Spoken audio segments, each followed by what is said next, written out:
¿La verdad tiene que ser defendida? ¿Qué significa defender la verdad? ¿Cómo se defiende la verdad? Estas son algunas preguntas que vamos a estar discutiendo hoy en Estudiemos Juntos.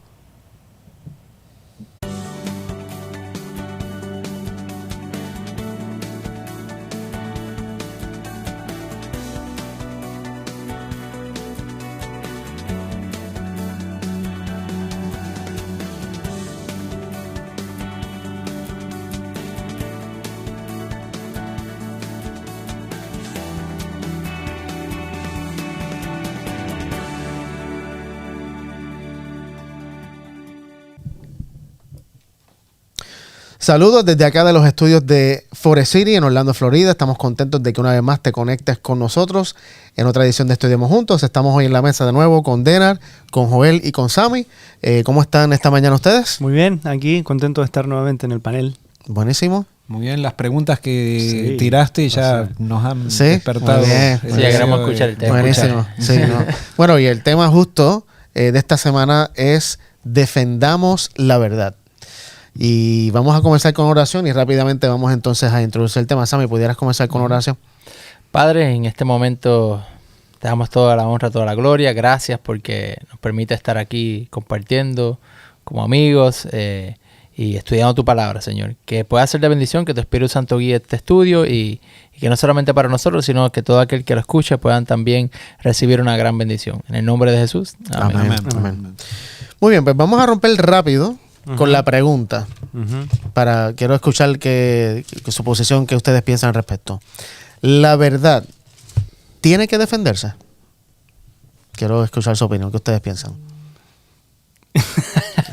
Qué buena pregunta. O sea, ¿y qué tipo de defensa? Correcto, claro. ¿Qué tipo de defensa? Si se defiende, ¿cómo se defiende? Porque yo la puedo defender con mi vida, de la forma que yo vivo, y estoy defendiendo la verdad. Muy bien. Siguiendo los principios de la Biblia, estoy defendiendo sin tener que ir a una batalla, a una pelea de argumentos. Puede ser. Muy bien, me gusta eso. ¿Ya? Okay. ¿Viste cómo me la saqué muy por bien, el lado? Está bueno. Pero yo lo había pensado de esa forma ya de un principio. Pero podemos defender sin ni siquiera nosotros, O sea, ¿será que la palabra defender tiene una connotación un poco tal vez negativa o no negativa, pero tal vez cuando pensamos defender, pensamos rápido en violencia, ir al choque, voy a ir a defender y sí, no puede sé. ser. Para mí la verdad se defiende a sí misma. O sea, cuando la necesitas defender ya hay dudas con respecto a la verdad. Y no está mal que tengamos dudas. Y por eso a veces necesitamos esa argumentación, porque si nosotros tenemos en la argumentación un espíritu correcto, podemos crecer en el descubrimiento de la verdad. Pero el gran problema, como ustedes decían, es que cuando nosotros decimos defender la verdad, es una defensa agresiva para atacar y disminuir al que está pensando diferente, ¿no? Muy bien. Yo creo que también habría, para hacer la pregunta, tenemos que empezar a desmenuzar los elementos que hay, y yo creo que sé que es lo que vamos a hacer ahora, porque entonces, ¿qué es la verdad? Y ahí entonces ir viendo también, o sea, qué defiendo y qué es defender, de qué manera, y ahora vamos a desmenuzar, pero está muy buena la pregunta, y ahí los que están viendo también pueden ir poniendo. Sí, claro, que pregunten por ahí y escriban. Samuel, ¿tú tienes algo? No, básicamente eso es lo que... Yo sí creo en que hay que defender la verdad, pero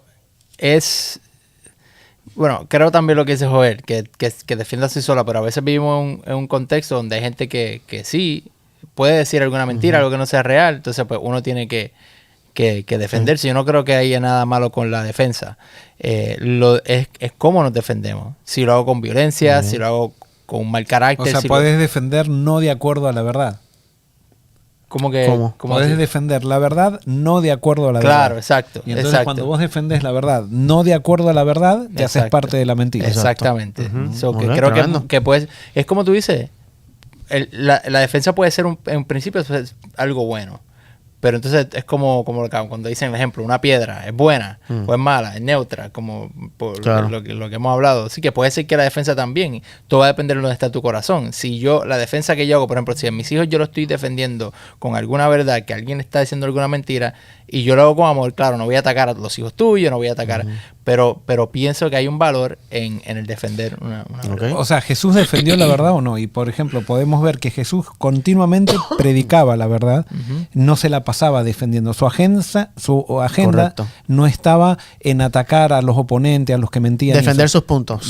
Sí. Sin embargo, llegó un momento, por ejemplo, en Mateo capítulo 23, donde podemos verlo que él en un momento dice, bueno, hasta acá los fariseos han ido demasiado lejos, este es el momento de sacarles la máscara. Y entonces él argumenta de una manera que nunca había argumentado, que no era tampoco su estilo, no lo hace mal tampoco, pero él ahí defiende, si podríamos decir, la verdad que los fariseos querían disminuir o atacar, ¿no? No sé. Okay. Sí. Según ese ejemplo, defender la verdad era desenmascarar la mentira. Porque me parece que eso es lo que hizo Jesús.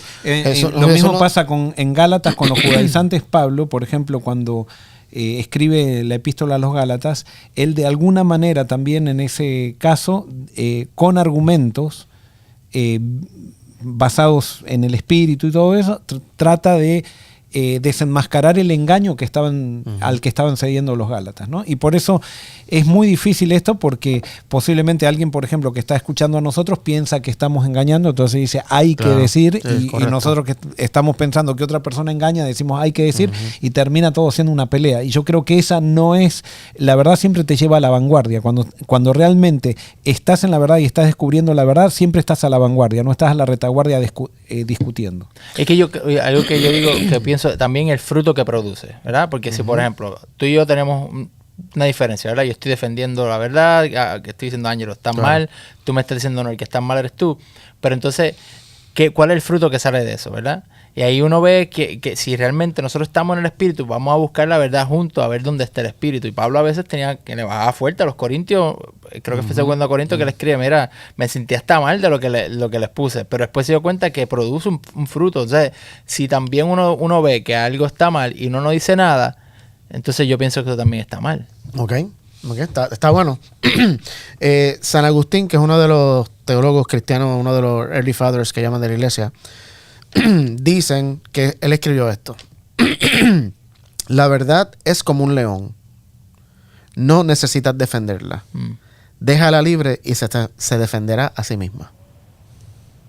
Y por eso yo creo que eso es verdad. Sí, no, yo también, por eso iba a decir justo que me alineaba con tu comentario primero, porque yo pienso que la verdad no necesita defenderse. La verdad es verdad. Por más mentiras que digan, la verdad siempre va a ser verdad. Ahora, ¿qué pasa si no la dejas libre? Si hay gente que no la deja libre a la verdad. Bueno, a eso vamos a llegar. Eso es una muy buena pregunta.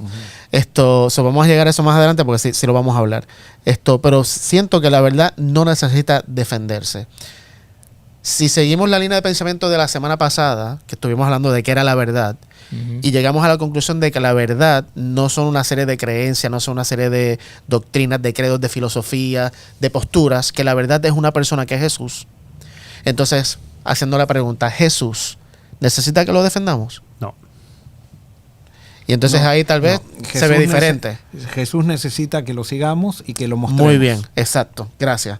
Y bueno, ese es todo el programa por hoy. Ha sido un placer. Esa es la conclusión, pero vamos a ir más adelante. Muy bien, vamos a leer 3 textos. Dena, búscate Mateo 26, 47 al 54. Joel, Marcos 10, 13 al 16. Y Sammy, Mateo 16, 21 al 23. Y vamos a ver aquí... Mateo 16, ¿qué? Mateo 16, 21 al 23. Dena, Mateo 26, 47 al 54. Y Joel, Marcos 10, 13 al 16. Leo entonces Mateo 26, 47 al 54. Mientras todavía hablaba, vino Judas, uno de los 12, y con él mucha gente con espadas y palos, de parte de los principales sacerdotes y de los ancianos del pueblo. Y el que le entregaba les había dado señal, diciendo, al que yo besare, ese es, prendedle. Y enseguida se acercó a Jesús y dijo, salve maestro, y le besó. Y Jesús le dijo, amigo, ¿a qué vienes? Entonces se acercaron y echaron mano a Jesús y le prendieron.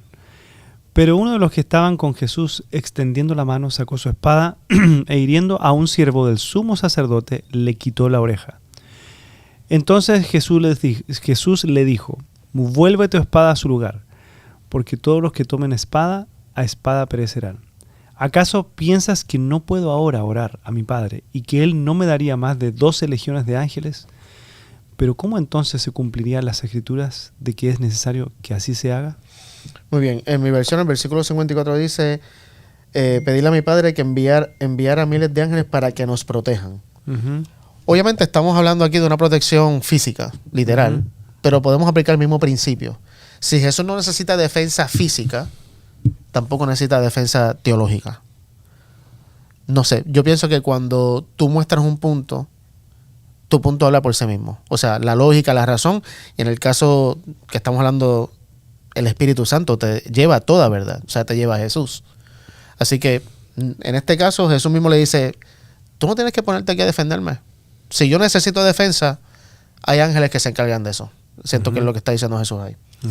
Es Joel Marcos 10, 13 al 16. Dice así, le presentaban niños para que los tocara, pero los discípulos reprendían a los que los presentaban. Viéndolo Jesús se indignó y les dijo, dejad a los niños venir a mí y no se lo impidáis, porque de los tales es el reino de Dios. De cierto os digo que el que no reciba el reino de Dios como un niño no entrará en él. Y tomándolos en los brazos, ponía las manos sobre ellos y los bendecía. Muy bien, tal vez mi mente está condicionada por la serie Chosen, pero hace sentido. Los discípulos eran bastante protectores de Jesús y hasta de los niños lo quieren proteger. Y el punto que Jesús está dando es que porque la protección desde este punto de vista es para evitar que alguien se acerque a Jesús. Y Jesús lo que quiere es todo lo contrario, que la gente se acerque a él. Y Jesús es la verdad. Entonces estaban protegiendo la verdad de ellos. Correcto. Ellos estaban protegiendo a gente para que no tuviera contacto con la verdad. Sí. Entonces, o sea, está mal. Todo lo contrario tenemos que hacer. Por eso siento que la verdad no necesita ser defendida. Porque cuando tratamos de defender la verdad, tal vez estamos evitando que alguien escuche la verdad. No sé si hago sentido con lo que estoy diciendo, desde esta perspectiva de Marco. Ok, Mateo 16, 21 al 23. Dice, a partir de entonces Jesús empezó a decir claramente a sus discípulos que era necesario que fuera a Jerusalén y que sufriría muchas cosas terribles a mano de los ancianos, de los principales sacerdotes y de los maestros de la ley religiosa. Lo matarían, pero al tercer día resucitaría.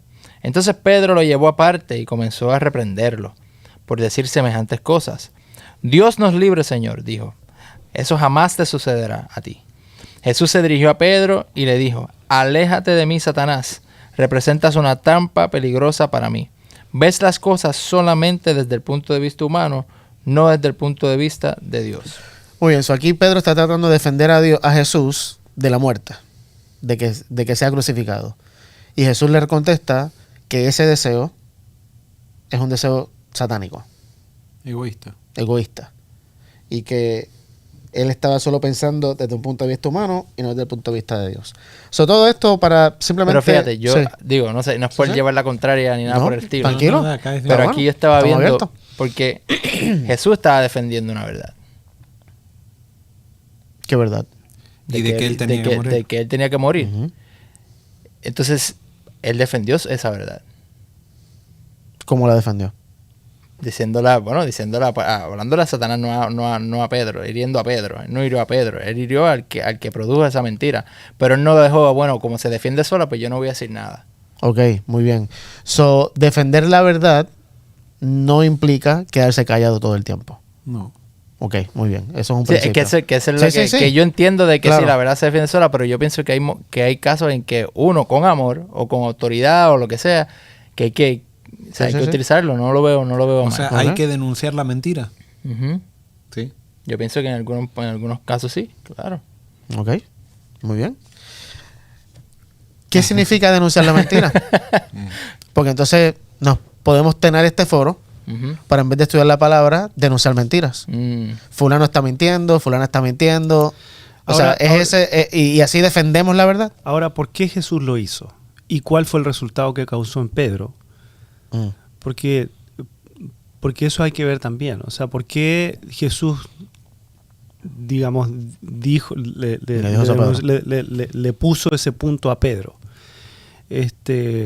Porque sabía que Pedro no tenía puestos los ojos en el reino.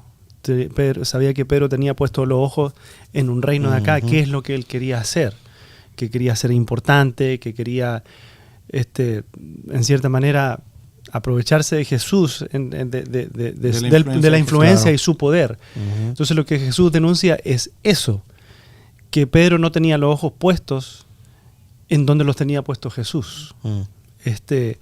Y vemos la influencia que Jesús causa después en Pedro, y que lo que Jesús dijo tenía razón, ya que después Pedro lo niega más adelante, por lo mismo, porque claro, él, o sea, según él tenía, yo voy a morir contigo, o sea, llegar hasta el final contigo, pero Jesús nuevamente le dice, Pedro, eso no va a pasar, todavía tu vista no está puesta todavía en el lugar donde tiene que estar, y me vas a negar.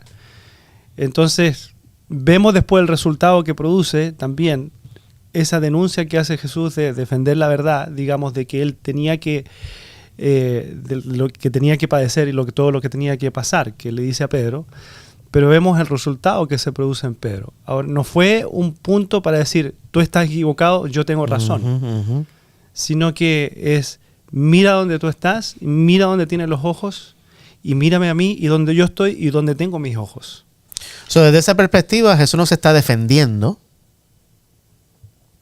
sino que está aclarando algo. Para mí ¿O sí. me equivoco? Para mí sí. Para mí él está, en vez de ver que, en vez de mostrar el error de Pedro, está diciendo, mírame a mí donde estoy yo, y mira la diferencia que hay entre mi vista y tú, y donde tú tienes tu vista. Sí. Para mí una defensa en sí misma no es mala por ser defensa. El problema es cuando por defender la verdad perdemos el espíritu de Cristo. Exactamente, eso es lo que yo creo. O sea, a veces es necesario, vos tenés un hijo que va a tocar un enchufe, la verdad es se defiende por sí misma. Sí, se va a dar cuenta, se va a electrocutar, pero no le va a decir nada. Claro. Tenés que advertir, pero cuando vos ya, cuando defendés la verdad, te pones agresivo contra otro. Es más, porque todos podemos estar en algo de mentira y podemos ser agresivos. Ahora, yo creo que Jesús se ponía muy firme cuando había gente que quería controlar a otra gente y que quería hablarle a otra gente de mentiras, y había terceros que estaban siendo perjudicados, y especialmente cuando se ponían en contra de él. Ahora, Jesús a veces fue firme, como en el templo, digamos, cuando tiró las mesas, o sea, fue firme ahí. Ahora con Pedro también fue firme, porque lo que le estaba queriendo decir Pedro, lo que estaba realmente desarrollando es el espíritu, es, si tú eres mi maestro y yo soy tu discípulo y tú estás diciendo que vas a pasar por la cruz, quiere decir que eso también me toca a mí. Entonces tú no tienes que pasar por la cruz porque yo quiero el trono. Yo no quiero la cruz, que es lo que decía Denar, ¿no? Entonces, es necesario la corrección. Pero ¿cómo corrijo? Y eso vos habías dicho en la introducción que íbamos a hablar de eso. Sí. Pero ¿cómo corrijo? Creo que eso determina mucho, ¿no? Y allá vamos a llegar. Yo creo que tal vez esta palabra, tal vez algo de gramática, ¿no? Porque como dijimos ahorita, cuando escuchamos defendernos, es como que yo estoy siendo amenazado y necesito protegerme. Y realmente, sí, las mentiras pueden amenazar la verdad, pero la mentira vence la verdad. La luz vence, las tinieblas vencen a la luz. No. Entonces, yo siento que, obviamente, no es que nos vamos a quedar callados, pero muchas veces confundimos lo que es defendernos con... Lo que pasa es que cuando hablamos, cuando hablamos de defender, muchas veces queremos, enseguida, inconscientemente viene en nuestra cabeza el hecho de ganar. Correcto. Y no se trata de ganar, se trata de descubrir lo que realmente es correcto. Pero nosotros lo vemos como ganar, o sea, tengo que ganar. Sí, y ahora sí mejor que tú, y ahora te enseñé algo, ¿no? Correcto. Algo y por eso pienso que la connotación que tenemos hoy de la palabra defender, y por eso tal vez la palabra no sea defender la verdad, tal vez sea otra. Pero, y a eso vamos. Vamos ahora a leer 1 de Pedro 3.15, Denar, 1 de Pedro 3.15, y Joel, 2 de Timoteo 4, 1 al 5. ¿Será que esto que Pedro y Pablo están hablando aquí es lo que es defender la verdad? Vamos a ver qué ustedes piensan. 1 de Pedro 3, 15. Sino santificad a Dios el Señor en vuestros corazones, y estad siempre preparados para presentar defensa con mansedumbre y reverencia ante todo el que os demande razón de la esperanza que hay en vosotros. Muy bien. Acá dice Pedro que tenemos que estar listos para presentar ¿qué? Defensa. Mi versión dice explicación. Lamentablemente no busqué, fíjate, esa palabra en el griego, el que significaba. Pero ¿será que confundimos lo que es explicar lo que yo creo a defender lo que yo creo? Lo que pasa es que no se trata de explicar lo que creo, sino que se trata de compartir, de descubrir la verdad. Y ese es el problema. Cuando nosotros pensamos que nosotros tenemos la verdad, para mí ese es el gran problema. Cuando nosotros pensamos que tenemos la verdad, entonces que queremos que todos piensen como nosotros. Cuando nosotros estamos en el camino de descubrir la verdad, a pesar que tengo certezas, pero todavía no puedo decir yo tengo la verdad. Es más, yo creo que hasta la segunda venida de Cristo no podemos decir yo tengo la verdad. O sea, tenemos que ir escuchando al otro, tenemos que ir argumentando, y en ese diálogo vamos creciendo en el conocimiento de la verdad. Y entonces, ¿cómo hacemos si no vamos a tener la verdad hasta que Jesús regrese? Pero aquí ya hemos mencionado que la verdad es Jesús. Y tenemos a Jesús. Correcto, pero la interpretación de Jesús va en desarrollo. Okay, o sea, a Jesús, son dos cosas diferentes. La base la tenemos, pero nosotros vamos descubriendo quién es Jesús en la medida que vamos avanzando en ese conocimiento. Exactamente. Muy bien. Muy bien. Entonces, vamos a leer ahora lo que Pablo le dice a Timoteo en 2 de Timoteo 4. Y lo otro creo que, sí, que habla de la verdad con mansedumbre, o la verdad con amor. Defensa con mansedumbre. Cuando uno habla la verdad, tiene que estar ligada con el amor. Y esto contesta a la pregunta que Joel dijo de cómo defendemos la verdad. Bueno, el principio que Pedro está diciendo aquí tiene que ser ¿con qué? Con amor. Con amor. Porque si es verdad sin amor, es legalismo. Si es amor sin verdad, el liberalismo. Entonces, tiene que haber una mezcla de ambas. Okay. No creo que pueda haber solamente una. O sea, si es todo amor sin verdad, entonces te está fallando algo. Ambas van ligadas. Porque es que si la verdad es Jesús es amor, así que todo va ligado. O sea, el amor que no que no está basado en verdad, no es amor. Exactamente. También. Correcto. O sea, la forma que yo hago esa explicación o esa defensa, como dice aquí, tiene que mostrar a Jesús. Totalmente. O sea, si yo pierdo la mansedumbre, dejé de mostrar a Jesús. Y si yo pierdo la reverencia, ¿qué es la reverencia? Es estar consciente de la presencia de Dios en mi vida a cada momento. Si pierdo esa reverencia, esa conciencia de que Dios está conmigo, también, o sea, voy para cualquier lado. O sea, muestro mi punto de vista, por mucho que tenga razón, pero si no estoy mostrando que Dios está conmigo en ese momento, en reverencia, y si no tengo la mansedumbre que tenía Jesús, no sirve de nada. Y fíjate también aquí que lo que Pedro está diciendo es que tenemos que estar preparados para cuando alguien nos pida. No es que nosotros estamos buscando, yo te voy a corregir a ti, te voy a corregir a ti. No, cuando alguien me pide, oye, ¿por qué tú crees eso? Ahí te damos una explicación, defendemos la verdad. Pero para mí, de nuevo, la palabra defender me parece que no encaja tal vez en este contexto en mi mente. Para mí es lo que Pedro dice. Yo te voy a decir lo que yo creo, lo que yo he aprendido, lo que siento que Dios me ha dicho. Punto, y ese quedó. No tengo que hacer nada más que compartir contigo la información que yo tengo. Porque la misma Biblia dice que ni siquiera, o sea, yo no puedo convencerte de verdad. Es el Espíritu que te convence. Ahora, vamos a la analogía del fútbol, del soccer, ¿no? ¿Y cuáles son los equipos que más ganan? ¿Los que defienden o los que atacan? Los que defienden, pienso yo. ¿Los que más ganan? Pienso yo. A mí me parece que no. A mí me parece que son los que atacan más y defienden al mismo tiempo, pero el ataque por sobre todo, ataque, o sea, estamos hablando de ataque en términos ofensiva. Los ofensivos, o sea, vos podés tener un equipo que es muy defensivo, pero si solamente se concentra en defender, nunca va a ganar. O sea, nunca va a cumplir el objetivo. Después podés tener un equipo muy ofensivo, pero que no defiende, va a perder también. O sea, va a ser muy bueno a la vista, te va a dar mucha motivación, pero en cambio el equipo que pone a la defensa fuerte, pero se dedica más a ser ofensivo, es el equipo que gana. Tiene una defensa fuerte, pero a la vez es ofensivo. Yo creo que nosotros Dios nos ha llamado a predicar, no a defender la verdad, correcto, a predicar la verdad. Pero cuando nuestro esfuerzo está en defender la verdad solamente, dejamos de meter goles. Y justo eso era una de las preguntas que yo tenía, porque ¿es nuestro llamado defender la verdad? O sea, a eso no, Dios nos llamó. Correcto. Y por eso es que me parece que la hemos tenido mal, porque hemos pensado que nuestro llamado ha sido defender la verdad. Que sí hay que defenderla, vamos a ver más adelante cómo, ya vimos un principio que hay que defenderla con amor, pero nuestro llamado no es a ir al mundo y a defender la verdad, es ir a predicar a Jesús, que es la verdad. Si lo vemos desde esa perspectiva, yo creo que entonces va cogiendo un poquito más de sentido lo que estamos hablando acá. ¿Quién iba a leer 2 Timoteo? Yo. 4, 1 al 5. Te suplico encarecidamente delante de Dios y del Señor Jesucristo, que juzgará a los vivos y a los muertos en su manifestación y en su reino, que prediques la palabra y que instes a tiempo y fuera de tiempo, redarguye, reprende, exhorta con toda paciencia y doctrina. Pues vendrá tiempo cuando no soportarán la sana doctrina, sino que teniendo comezón de oír, se amontonarán maestros conforme a sus propias pasiones, y apartarán de la verdad el oído y se volverán a las fábulas. Pero tú sé sobrio, en todo soporta las aflicciones, haz obra de evangelista, cumple tu ministerio. Muy bien, mi versión en el versículo 5 dice: ocúpate en decirles a otros la buena noticia y lleva a cabo todo el ministerio que Dios te dio. Ese es el llamado.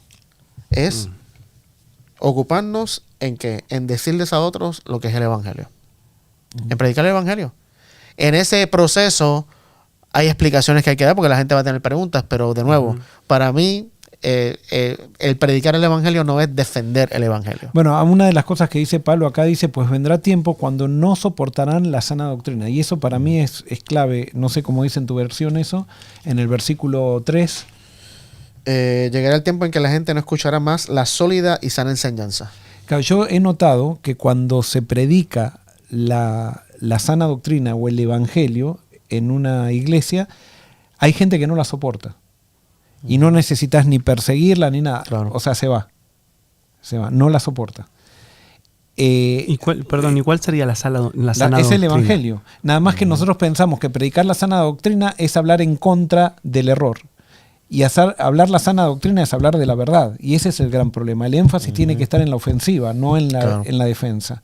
Entonces, cuando nosotros estamos predicando al verdadero Cristo, el sincero se queda y el que no soporta la sana doctrina se va, no lo soporta. Comienza a hacer guerra incluso. Claro, eso te va a decir. Porque ahí está una de las grandes diferencias, es que al que no está en la sana doctrina le encanta hacer guerra. O sea, no tiene nada para decir de correcto. Simplemente puede descubrir todo lo incorrecto que se dice en todos lados, pero nunca tiene nada para aportar de lo que es correcto. Entonces ahí se ve una diferencia, ¿no?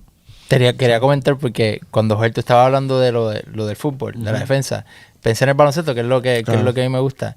Y la defensa, en el caso, la defensa es la que produce la ofensiva. Si tú tienes un equipo de baloncesto que es ofensivo puro, la ofensiva nunca produce defensa. Es todo lo contrario, la defensa es la que produce. Y estás diciendo, pero ¿cómo tiene sentido? Y ahora me puse a pensar aquí, ¿quién es la defensa? Es Jesús. Dios es nuestro defensor. Y nosotros producimos la defensa, pero la ofensiva se produce sabiendo de que Dios es quien nos defiende. Entonces, cuando nosotros nos destacamos a entender que Dios es quien defiende, entonces nuestro carácter no va a ser de, espérate, déjame defender, déjame hacer esto porque me está haciendo daño, sino es decir, tú peleas mi batalla, tú te encargas, tú estás en la defensiva. Y esto va a producir, tu protección produce en mí la ofensiva que tengo que hacer para seguir hacia adelante predicando la sana doctrina. ¿Y cómo es que defiende Dios la verdad? Ya definiendo verdad no en la persona de Jesús, sino en verdades bíblicas, vamos a decir. Dios revelándose. Sí, porque Él es la verdad. O sea, por ejemplo, cuando quiso mostrar verdad, se hizo, o sea, él la muestra la verdad, muy bien, no argumenta. Muy bien. O sea, Dios la muestra. Muy bien. ¿Y será que entonces nosotros debemos hacer lo mismo con la verdad? Totalmente. No necesariamente ponernos pico a pico con alguien, no, que tú estás mal y te voy a comprobar aquí con los 25 versículos que tengo que tú estás mal, sino de mostrarle con mi vida la verdad, justo lo que hace Dios. Para mí esa es la defensa de la verdad. Bueno, y no hay argumento más fuerte que eso. Después los argumentos filosóficos, que lastimosamente los defendemos como si fueran la verdad absoluta, no son verdades absolutas, porque los argumentos filosóficos son siempre interpretaciones, y eso, si no llegamos a entender eso, que nuestra razón está limitada y que por más que sí, eso no quiere decir que vamos a estar confundidos toda la vida, pero que nosotros nuestras interpretaciones no son infalibles. Ese es el problema, que nosotros pensamos que nuestras interpretaciones son infalibles, y entonces cuando alguien interpreta algo diferente a nosotros, ya hacemos nos ponemos tensos y queremos imponerle nuestra verdad al otro. Y no, nosotros todos tenemos que aprender, todos podemos estar equivocados incluso. Y justo por eso, para mí, viste, la conclusión de qué es defender la verdad, defender para mí la verdad o la fe es no apartarme de ella, sino vivirla. No importa lo que pase. Que es el ejemplo que vemos con los reformadores, con los valdenses, que fue de lo que está hablando la lección. Estas personas que no tenían toda la luz, es evidente que no tenían toda la luz que tal vez nosotros tenemos ahora, porque fue en el pasado, pero sí fueron fieles a lo que creyeron. ¿Y cómo vemos en su vida esa fidelidad? Claro, pero yo diría, ojo, si nosotros vemos, nunca dice murieron por ser fieles a lo que creyeron. Claro. ¿Por qué murieron? A eso vamos. ¿Por ser fieles a qué? A Cristo. Sí, pero especialmente a su conciencia. O sea, el hecho de que venga un grupo de gente, que eso era lo que pasaba en la Edad Media, y te diga, vos tenés que pensar de la manera que nosotros decimos que tenemos que pensar, a eso se rebelaban. O sea, no era al hecho de que eran fieles a una doctrina, sino que se rebelaban a que un grupo de personas te quería imponer una manera de pensar, y entonces ellos no podían aceptar esa actitud. Y ese es el gran problema, porque si no estamos morir, o sea, por una doctrina simplemente que puede ser, no, nadie moría por una doctrina, morían por una actitud. O sea, había una actitud que el sistema religioso se tomaba la actitud de sentirse dueña de los seres humanos y decirle a los seres humanos lo que tenían que pensar. A eso se rebelaban. No era a un cuerpo de doctrina simplemente. Y eso muchas veces lo que nos quieren enseñar las instituciones religiosas es que esta gente era fiel a doctrinas. No, eran fieles a la actitud de libertad que Dios les había dado, de que cada uno es libre de pensar como quiere. O sea, y la religión no puede meterse en querer controlar a la gente. Y ese es el gran problema, porque la gente de este mundo piensa que con la fuerza podemos lograr los objetivos. Y no es así. En el reino de Dios. Yo digo, por eso es que volvemos a lo mismo que habíamos hablado. Son principios. Si nosotros entendemos principios, entonces nuestra vida es completamente distinta, y a eso sí defendemos, de eso yo vivo, y eso no cambia, esos principios. Y ahora, ¿qué doctrinas salen de esos principios? ¿Qué reglas salen? Eso puede cambiar, pero hay principios que si los logramos comprender y entender, que están basados en Jesús, salen de Jesús, porque son de Jesús, son eternos. Eso es lo que nos mantiene, no otras cosas que quizás... Yo estoy seguro, digamos, y quizás estoy haciendo una especulación, pero si en este momento los gobiernos del mundo obligarían a guardar el sábado, muchos de nosotros aplaudiríamos esa decisión. Y estaríamos incluso diciendo, bueno, tendrán que acomodarse. Quizás ni protestaríamos por el hecho de que nosotros estamos cómodos con eso. Y están negando el principio de la libertad. Exacto. Y eso es eso es apostasía. Claro. O sea, eso es apostasía. No pasa por creer o no creer, sino por cómo las actitudes que tenemos hacia aquel que cree diferente. Entonces, volviendo al punto, ¿cómo entonces los valdenses? Porque no había visto el punto que tú traes y es muy bueno, que eran fieles a la libertad de su conciencia. Y eso está, pero súper claro, especialmente en los reformadores. ¿Cómo entonces ellos hacían eso? ¿Cómo ellos ante la amenaza, ante las injusticias, ante la persecución, hasta la misma muerte, cómo defendían, si queremos usar esa palabra, ese principio de la libertad de conciencia? De dos maneras. ¿Ok? Permanecían firmes en su libertad y después ellos trataban de transmitir lo que pensaban. Y para mí los valdenses en eso fueron unos duros. Porque ellos, frente a la persecución más grande, como quiera, vivían el evangelio, hacían misión dentro de la poca libertad que tenían, aún, usaban, ¿cómo se dice eso? estrategias para esconder Biblias y poder llevarlas, las copiaban y todo lo demás. Pero no vemos a los valdenses sentándose con los religiosos de su época a defender la verdad en un debate, porque los iban a matar. Después pasaba eso. O sea, cuando el protestantismo surge, se empezaron a hacer debates públicos. ¿Y cuál fue el resultado de eso? Sí, no, ¿entiendes? malísimo. Está mal. Yo creo que eso es lo que yo quiero tal vez sacar de la mente, que defender la verdad no es sentarme a debatir con alguien de que yo estoy bien y él está mal. Defender la verdad es vivirla, a pesar de las presiones. Y para mí, ese es el punto. Yo estoy de acuerdo contigo, aunque no lo tenía en mi nota porque no había pensado, de que defendían el principio de... O sea, estaban dispuestos a morir por defender la libertad en la que creían. Pero mi respuesta a tu pregunta fue Jesús, porque más allá de la libertad, o sea, ¿quién le dio esa libertad? Era Jesús. Y nosotros hemos sido llamados a ser fieles a una persona, no a cosas. Por eso, por ejemplo, vamos a leer ahora Apocalipsis 2.10, Sammy, Apocalipsis 2.10 y Denar, Hechos 11, 19 al 24. Apocalipsis 2.10 y Hechos 11, 19 al 24. Okay. Dice: no tengas miedo de lo que estás a punto de sufrir. El diablo meterá a algunos de ustedes en la cárcel para ponerlos a prueba y sufrirán por 10 días.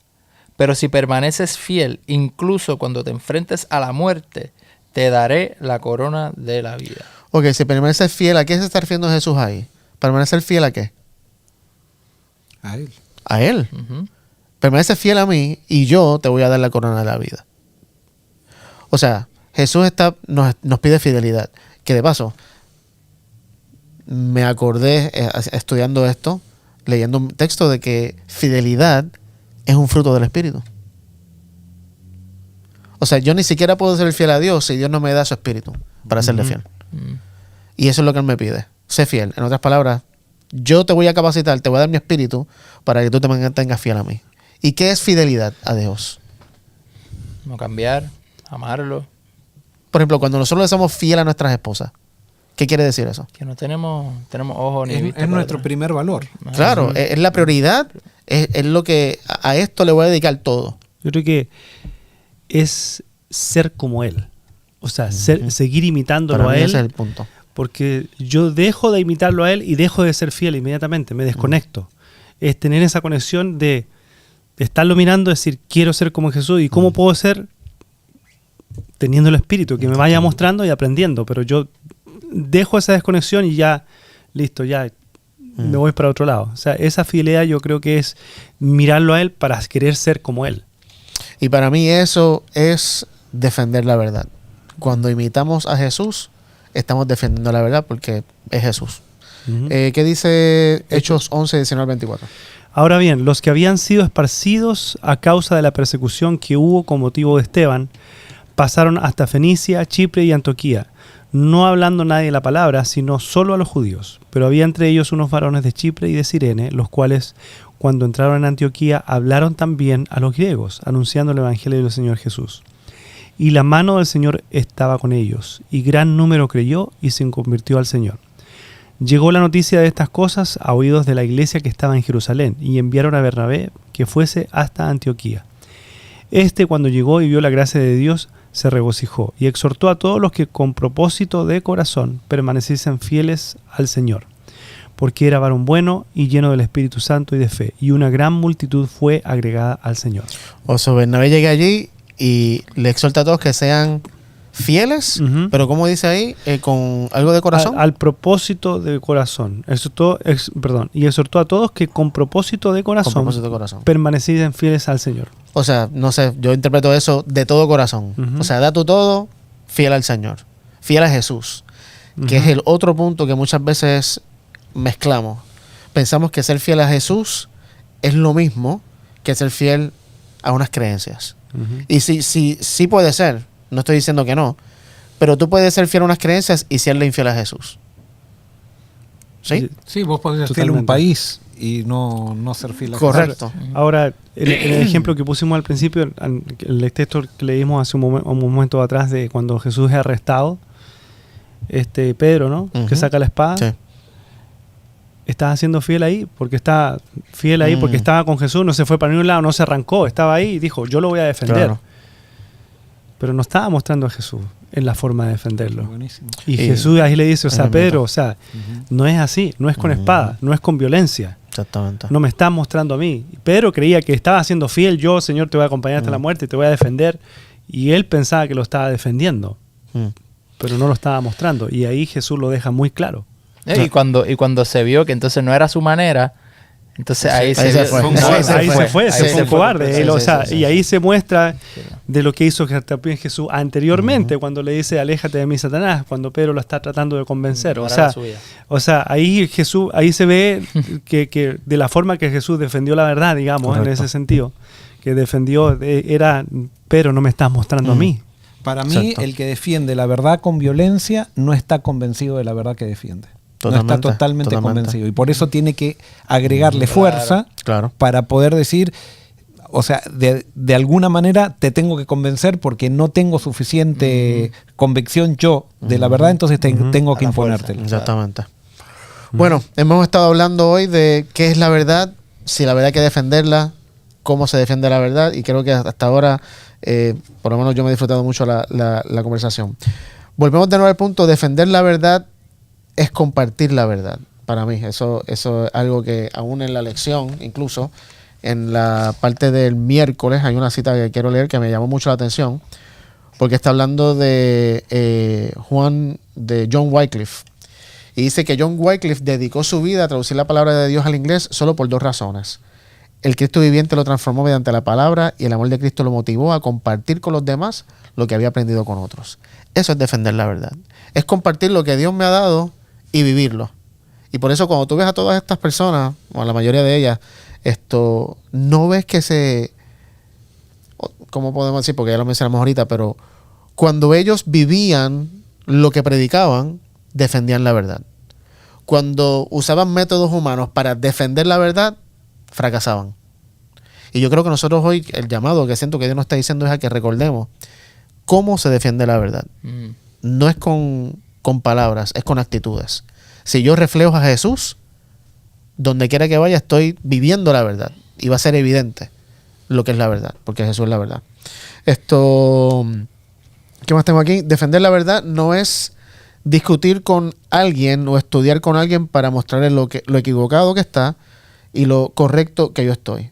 De paso, nunca se ha ganado nada por ganar un argumento. Es increíble que muchas veces estamos dispuestos, y creo que alguien lo mencionó ahorita, estamos dispuestos a pisotear a alguien con tal de ganar un argumento. Y ya estamos mostrando que no tenemos la verdad, porque no lo estamos haciendo en amor, como decíamos ahorita. Así que,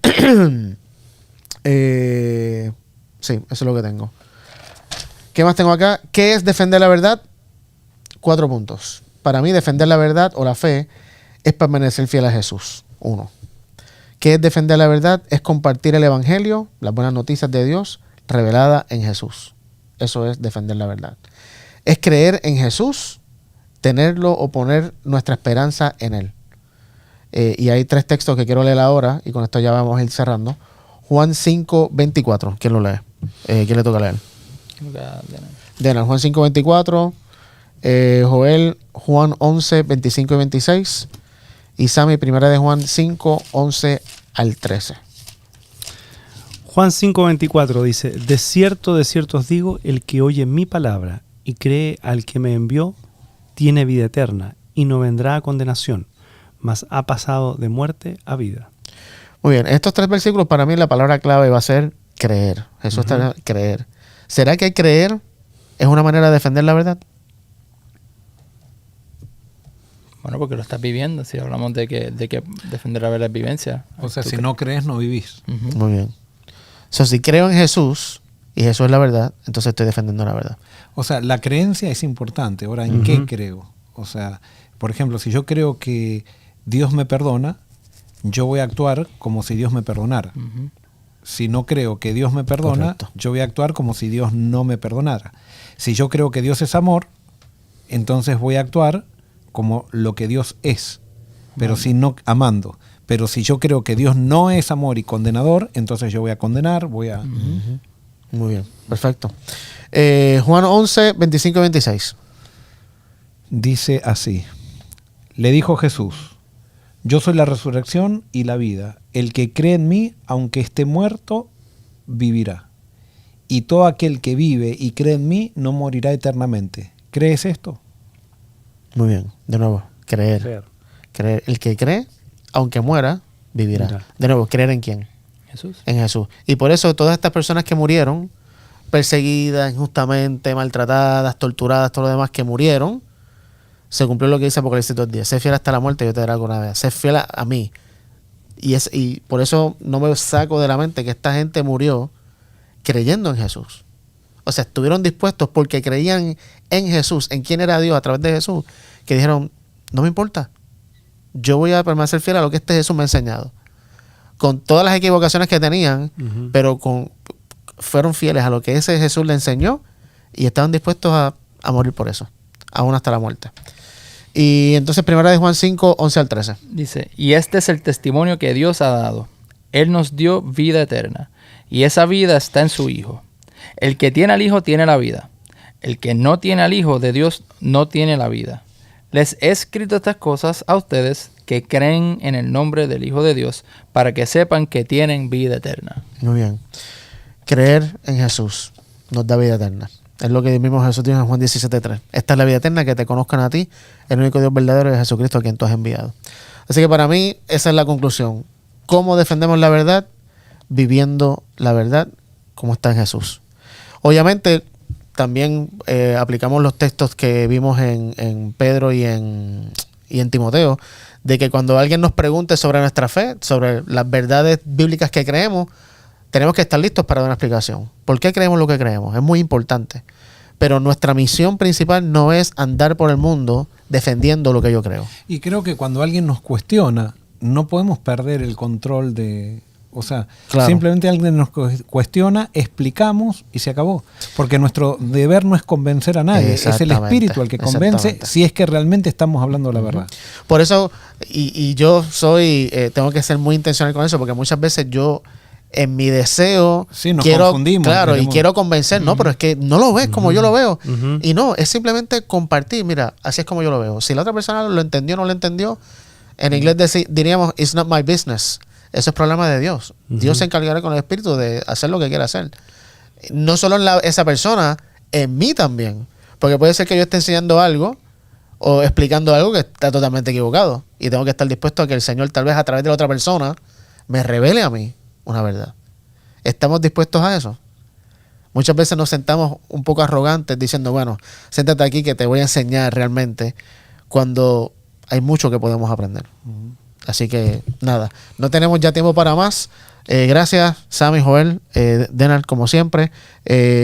Vamos a terminar con oración y luego de la oración, ¿cuándo vamos a enseñar el video después de esto? Del discipulado? Yo creo que después de la oración. Sí, okay, cerramos con eso. Ok, buenísimo. Bueno, pues Joel, ¿puedes terminar con oración, por favor? Querido Señor, gracias por este diálogo que hemos tenido, por el estudio de tu palabra, y ayúdanos, Señor, a tenerte a ti, a mostrar quién eres tú a través de la vivencia del Espíritu Santo en nuestra vida. Y que esa sea nuestra fuerza, esa sea la verdad, y que podamos entonces utilizar los métodos incluso para proclamar la verdad que tú nos has dado a aquellos que vienen de parte de tu reino y no a aquellos que se usan en el reino de Satanás. Gracias, Señor, por todo, y que todo este estudio nos ayude a crecer en tu gracia y a ser más parecidos a Jesús. En su nombre lo pedimos todo. Amén. Amén. Amén. Amén. Bueno, gracias por estar con nosotros. Ahora te dejamos este video de algo muy importante que va a ocurrir acá en Forest City del 6 al 16 de junio. Gracias por estar con nosotros. Que Dios te bendiga. ¿Te sientes desgastado espiritualmente? Al igual que Dios transformó en 10 días, en ocasión del Pentecostés, a un grupo de desanimados en la iglesia más poderosa de la historia, en 10 días la Escuela de Discipulado Orgánico cambiará tu vida. Disfruta en un ambiente de diálogo, amistad y crecimiento. Experimenta sanidad emocional y espiritual. Este evento marcará un antes y un después en tu vida. No será solo un curso. Es un viaje hacia una transformación real y duradera. Abre tu corazón a esta experiencia sin precedentes. Únete a nosotros y sé parte de un movimiento global, fortaleciendo la conexión con tu iglesia local y extendiendo tus lazos de fraternidad cristiana más allá de cualquier frontera. Visita el enlace en la pantalla e inscríbete hoy. Reserva tu lugar para el cambio.